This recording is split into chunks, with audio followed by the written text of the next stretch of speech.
Hi, I'm Charlie, and this is Cooking with Milwaukee Community Leaders. Cooking with Milwaukee Community Leaders is available both as a podcast, wherever you get great podcasts, and on video on our YouTube channel, Cooking Secrets for Men. So today, very pleased to have as my guest, Blanca Gonzales. Blanca, great to see you. Good morning. Thank you for having me. So Blanca is the executive director of i.c.stars, i.c.stars, and she is also on the list of the most influential Latino leaders in Wisconsin. And she was also recently featured in Milwaukee Magazine, which, surprisingly, she doesn't have a copy of it yet. So she's like, there she is right here.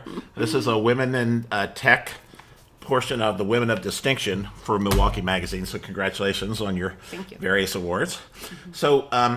So let's talk about, we'll get to i.c.stars and the Tech Hub and the Women in Tech a little bit later. So I like to start at the beginning and understand your journey. So you were born here in Milwaukee. Yes. Born and raised in Milwaukee. And you told me when we chatted earlier that your parents were activists growing up. So talk about your growing up years, your early years, and how those experiences helped set your path forward. Yeah, no, thank you for asking. So my father, proudly, I'd like to say, was a Brown Beret during Cesar Chavez, activist days. And so growing up with learning who Cesar Chavez was, that name for us created a legacy of us needing to understand who he was, what his pillars stand for. And so when I learned early on who he was and what my dad was doing or what he did, before I came along, really somewhat was ingrained in me to want to do something different with work, but I didn't know what that looked like yet at one point in time. So for me, when you're 8 years old, you didn't know what you were going to do when you're an adult? I wanted to be a Mark's Big Boy waitress when I was 8 years old, right? There you go. And so doing this differently was really understanding and growing up, right? Understanding, first of all, who was this brown girl in a all Caucasian neighborhood. My parents, I grew up on 21st off of Greenfield here in the South Side, so a true South Sider, right? And my parents were the first homeowners of color on our block. And so not understanding all of that, but understanding that I was one of very few people of color in our school. So we went to parochial schools our whole entire, my entire life up until college. And so understanding how my parents really paved the way for us to have a fortunate upbringing, I knew that there was some kind of responsibility to how I paid for it also.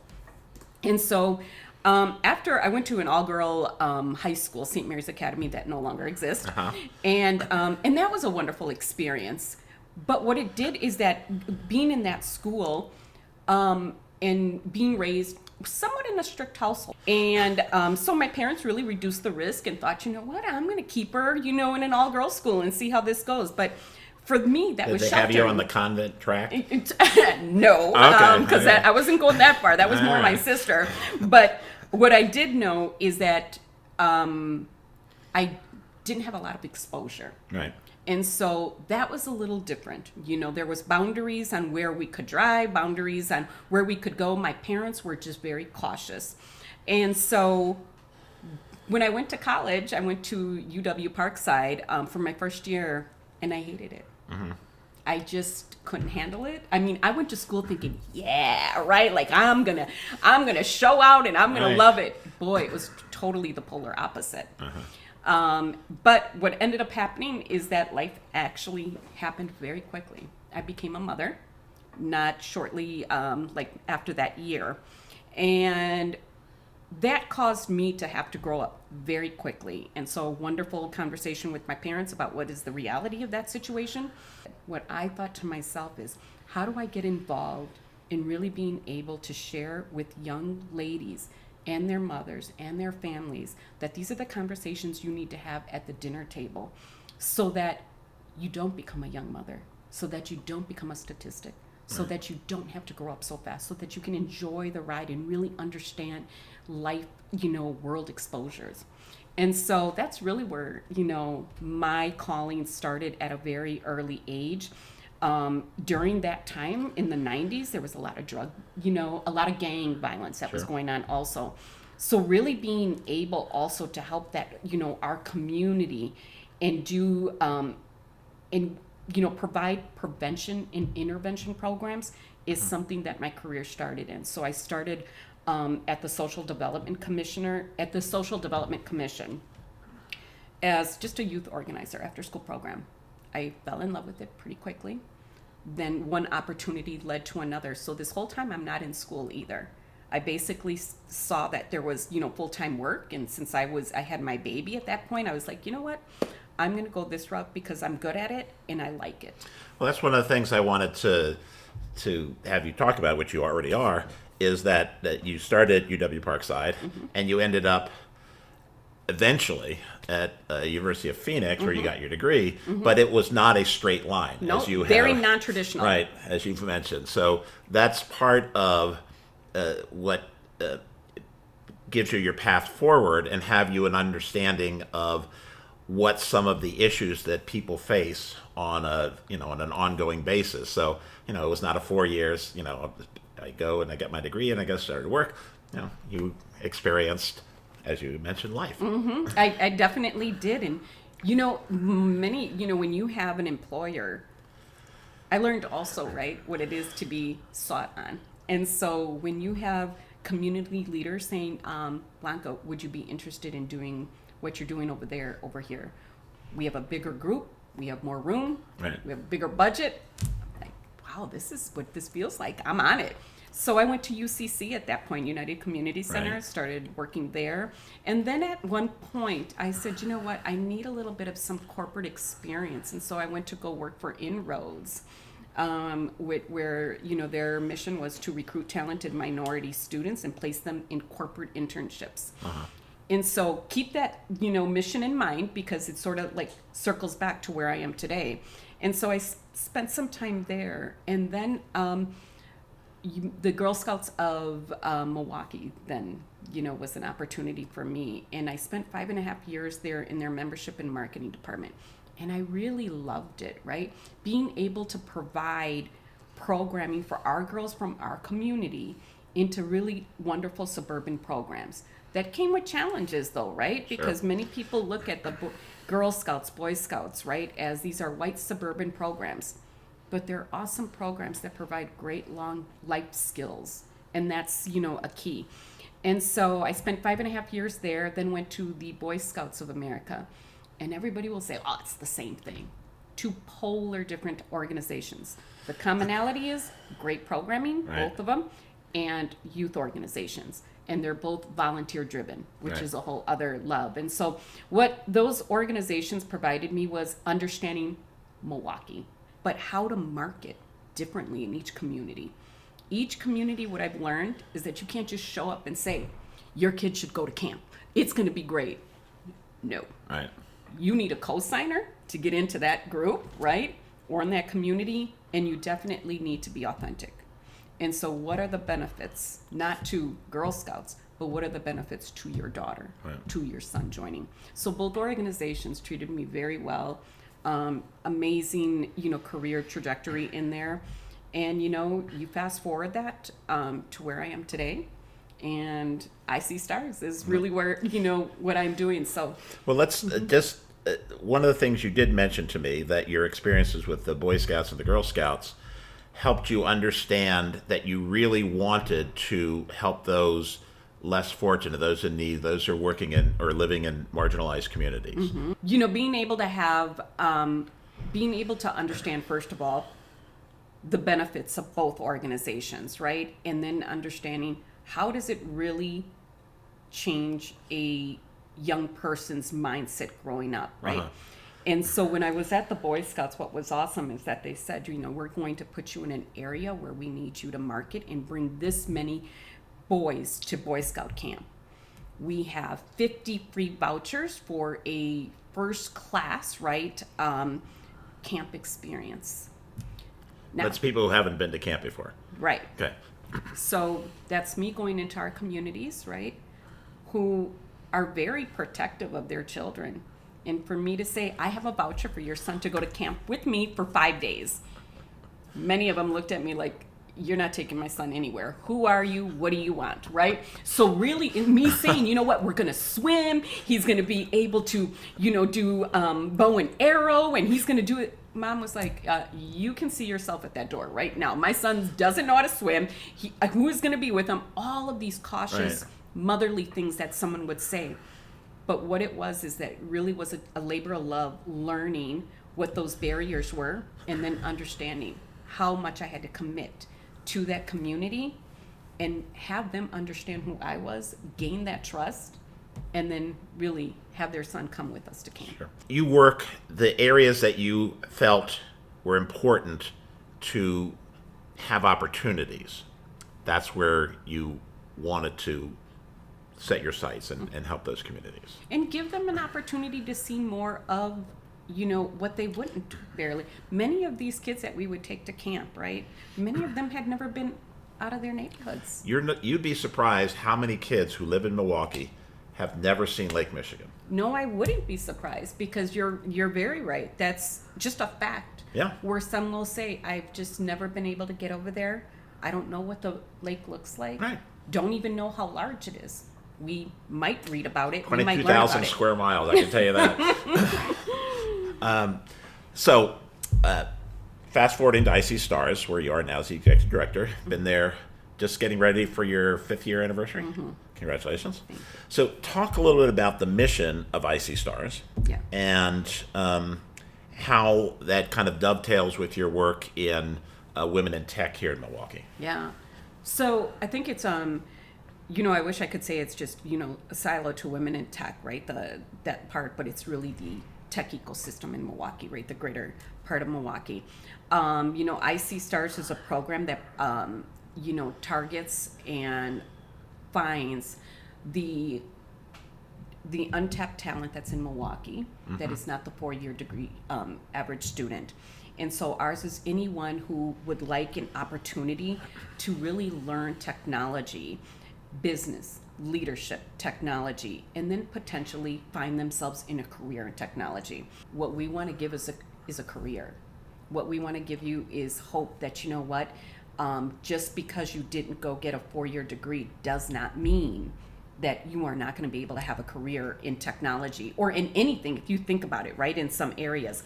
And so for me, this hit home because at that point, and this is going back to Boy Scouts, I remember going to Boy Scouts and wanting to negotiate my salary.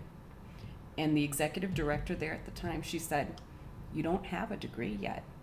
And I said, "But I have a whole bunch of life skills, right? And experience." And she's like, "But it's not the degree." She's like, "We are going to help you go back to school." And she says, "And the best thing you can do is get that degree because you're going to need it. And Blanca, you're going to need it because this is a male-dominant organization and you have a lot of drive and there's a lot of hope for you to move up in the organization. But that degree is going to need to be there soon."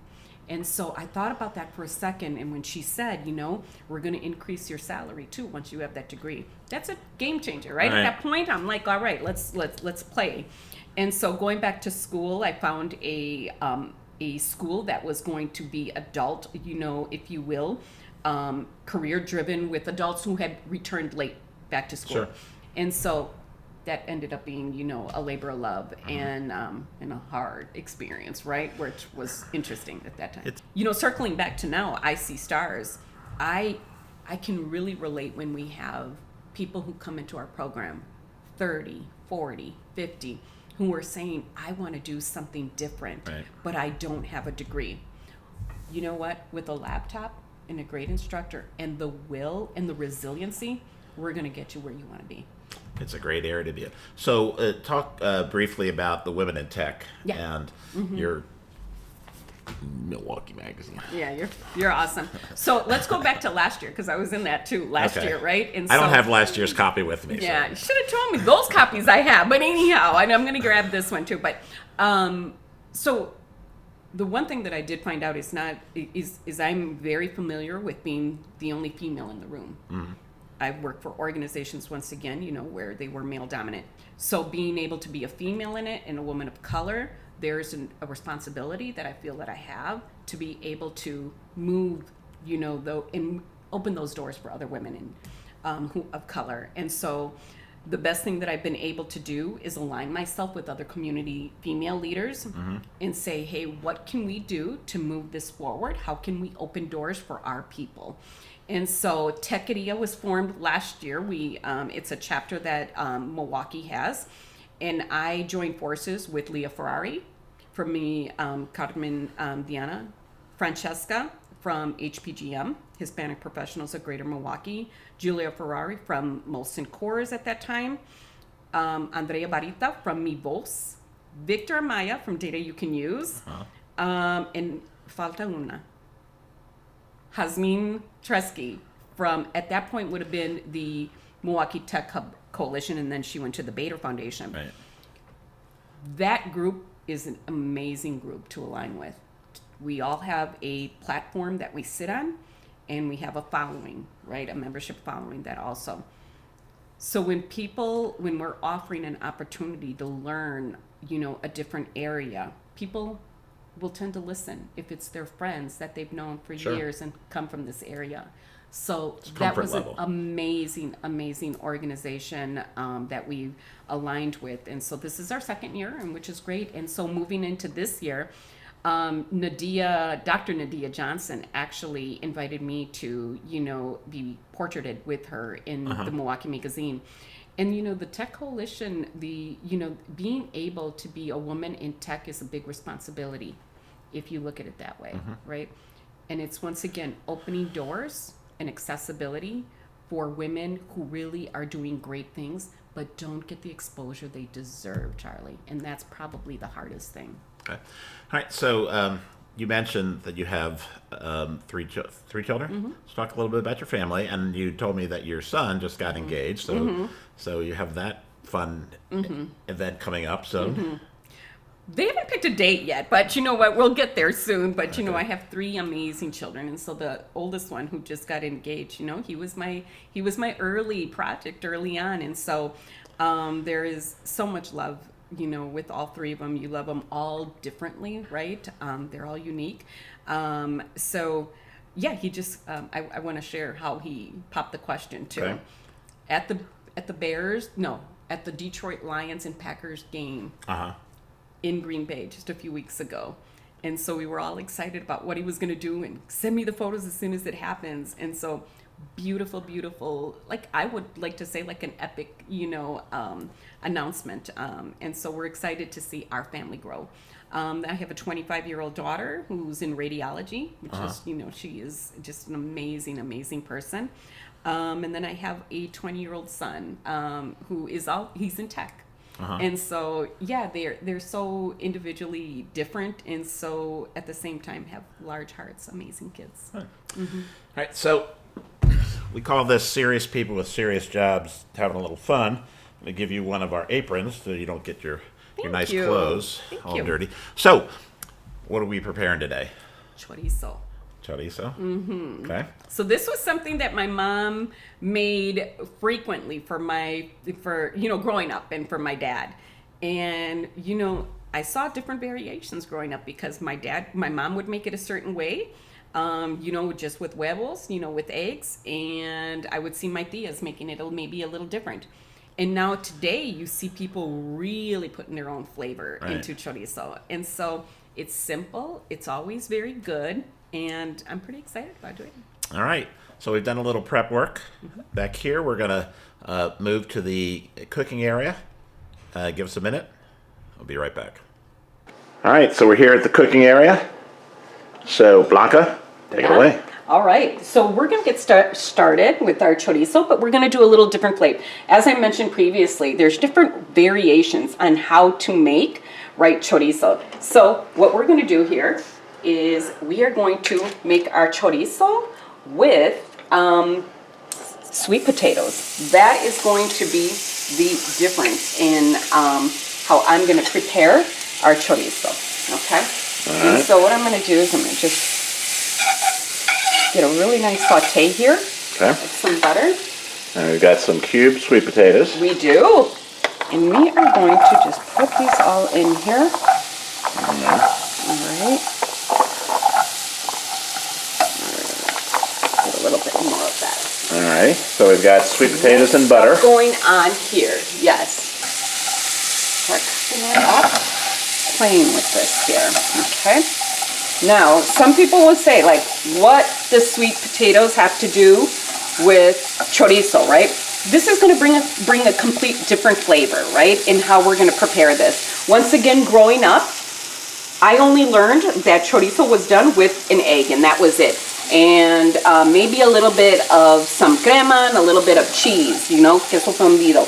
But being able to do and learn different variations, right, of how to spice up those traditional meals has been really enjoyable for me. So I learned this actually, believe it or not, Charlie, I went to a restaurant and I saw this meal. Do you want to give them a plug? Do you remember what it was? Yes, I do. Unclewolfies. Oh, yeah. Yeah, so you're a fan. Oh, yeah, I love Unclewolfies. I love it, love it. And so I went there to eat with my brother-in-law and we were having this amazing conversation.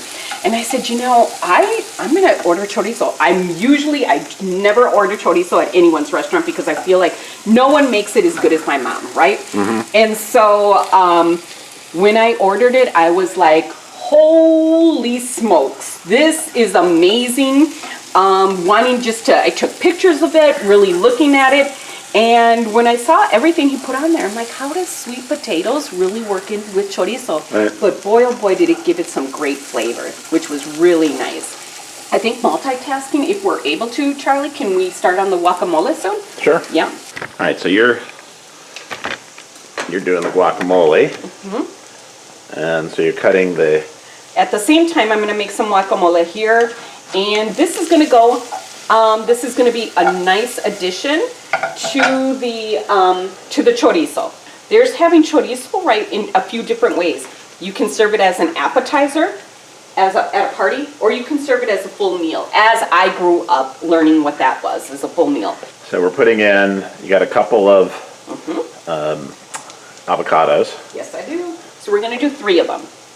We're going to do 3 avocados, and I see that the sweet potatoes are doing pretty well. Yeah, I'm going to bring her helping. All right, if you want to come over here, and you can assist with this.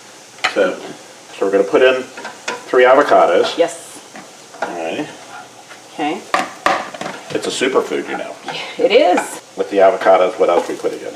So, after you smash that up, a pretty good force on that one, then we're going to put a little bit of pico in there.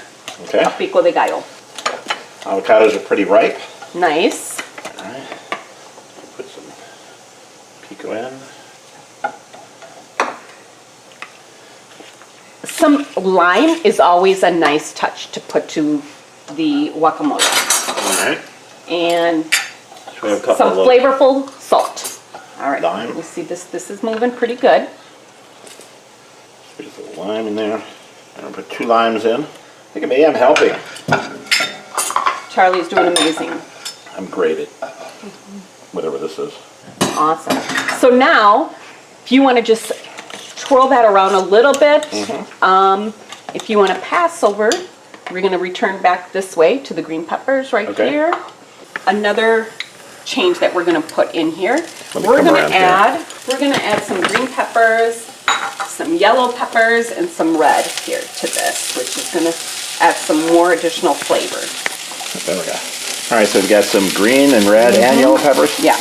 Wow, you're probably thinking, like, Blanca, where does the chorizo come in here, right? But this is really bringing some more flavor to this, right, at this point in time. If you think about it, it's a really nice fall dish when you look at it, right? And that's the whole purpose behind, right, trying to do something different with sweet potatoes around this time of the year, which I really enjoy here. And now I'm going to bring in just a little bit of pico, okay? It's a little bit different pico than we put in the guacamole. It is. Okay, so let's add some of that. So get a little moisture, we've got jalapeno, tomato, a little cilantro, onion. Getting a lot more colorful at this point. Really beautiful. I'm gonna put a few of these guys in here. I'm gonna move over my veggies here to the side and get ready to put in the chorizo. All right, so we have this fresh chorizo. And this is beef, actually. Okay. This is beef chorizo. And breaking it up a little bit here and getting it right in there slowly with a few of the veggies in here, okay? And the chorizo cooks so quickly, right? It cooks so quickly that this should be really one of the last ingredients that you put in here. And if you want to maybe help with a little bit of shredding of the cheese, you can put just a little bit of that in here because this is just about done. So now, All right, so if you want to just put a little bit in there. and this is queso? This is queso. Perfect. That's enough? Yep, that's awesome. Thank you. You know, Unclewolfies, what they use, which what I thought was interesting, is they use beer cheese. Really? Yes, they use beer cheese, which really did provide for an extra kind Shocking that in a Wisconsin bar they would Right. use beer cheese. Right. So this is done. So we're right. going to let that sit for a minute. All right. Okay. And so, well, we'll leave that. And we're going to start with our tortillas. So you want the heats off? Yeah, heat's off. As I've mentioned earlier, this could be used as an appetizer, right? Where everybody can use it with chips and eat and dip and whatever you want. Or you can serve it as a meal. And so growing up, what I learned, what I saw, I should say, is that my mom cooked with tortillas, right? She put these right on the grill and this is how we ate them. One of the other things, you know, Charlie was so kind. He brought a little spatula for me to flip these over, a little thongs, excuse me. And growing up, we just never did that. Everything was like, use your fingers, toss them over. You don't need to do that. There you go. Look and at it's that. just as easy. So we're going to plate up. We've got, I got a big Awesome. puff up. Okay, All right, so we've got tortilla. right? Nice tortilla for right now. To our dish. All right, so we're going to, Okay, a little chorizo on the side, little chorizo on the side. or a lot of chorizo on the side. Okay. One of the things that I really, really appreciate is really being able to, once again, put a little bit of some different flavor in here, right? Little crema is always a nice touch. Some nice guacamole. Okay. This is a heavy, heavy, great breakfast meal, right? All righty. And how this looks. So we've got a little guacamole with You do. the crema on the chorizo and the peppers and the tortillas. I think we have chips coming. Okay. Chips are perfect for this. All right, so you're making an appetizer size. Now this is an appetizer. Okay. Provide a little bit of crema to make it look really nice.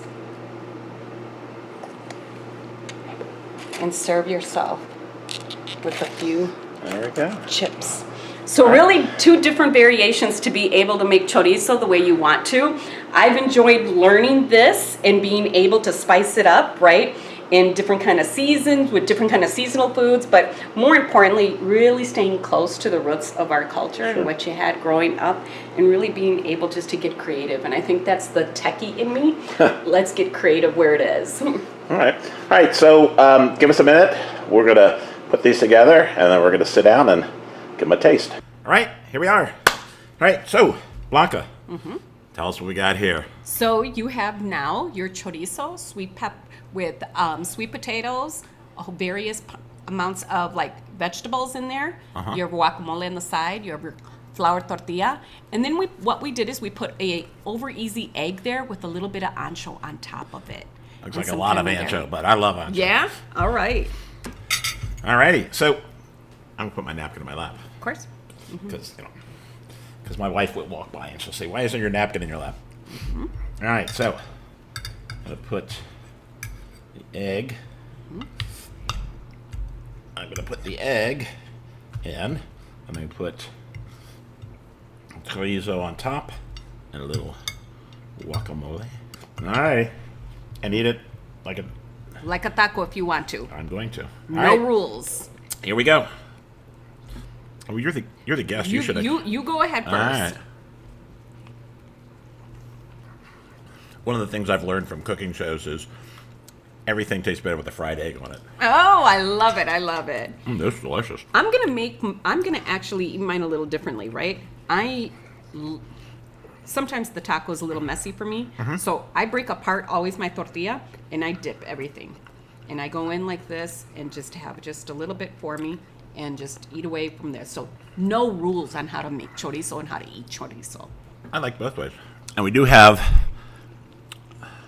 some with chips. So I'll give these a taste with a chip. I know what it tastes like, so.